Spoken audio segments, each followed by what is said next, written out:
German troops invaded the Soviet Union. On their heels were operation units called Einsatzgruppen, ordered to execute entire Jewish communities. But such bloodshed worried Nazi leaders who thought it would undermine their soldiers' morale. In August, 35-year-old Eichmann visited a concentration camp in Poland called Auschwitz.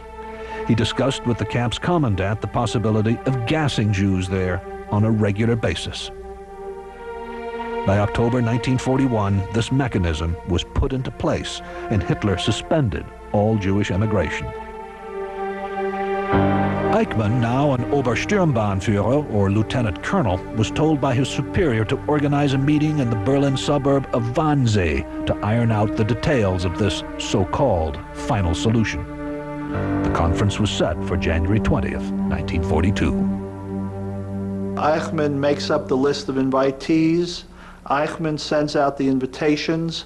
Eichmann plans the agenda. Eichmann actually sits at the table and takes the minutes. The conference itself, which lasted between an hour and a half, discussed very directly, without any camouflage, the destruction of the Jews of Europe. After which there was a lively discussion, then lunch was served, and people went home to put it into practice. The Jews from all over Europe would be transported to collection points in the east, where special installations would be built using poison gas. It was Eichmann's office that was going to be responsible for the transport, the moving, the organization of moving Jews from Holland, from France, from all of Nazi-occupied Europe to these killing installations in the east.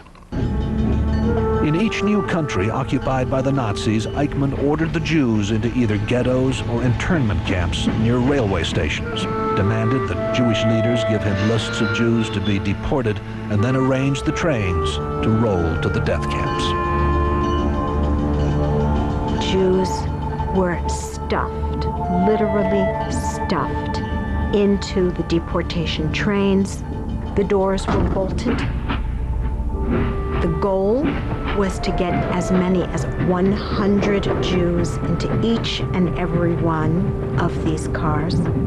These were cattle cars. There were, of course, no toilets, no food, no water. In this fashion, almost all of Europe had been emptied of Jews by 1944. Only one country with a significant Jewish community evaded Eichmann's handiwork: Hungary. With the Red Army approaching Hungary's eastern border, Hitler worried that the Hungarian government would attempt to negotiate its own peace. March 19, 1944, Germany seized Hungary. By the end of the month, Eichmann arrived in Budapest personally to take charge of the deportation of Hungary's Jews. Between May 15th and August 15th, approximately 475,000 Jews were deported in about 170 train loads of Hungarian Jews sent to their death camps at Auschwitz. Altogether, the last great bloodletting of the war is this effort by Eichmann to murder the Jews of Hungary. German leaders watched helplessly as Allied forces gained ground in Italy, France, Russia, and Poland. Knowing that the Allies would soon enter Hungary, Eichmann began preparing his departure. In August 1944, he stopped by to see Hertel, now an SS foreign intelligence agent, in his apartment in Budapest. Eichmann said to me, "I don't think we will ever see each other again.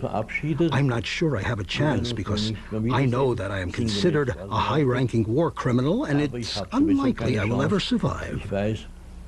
At this point, I asked him point blank, "How many Jews were murdered?" He finally answered.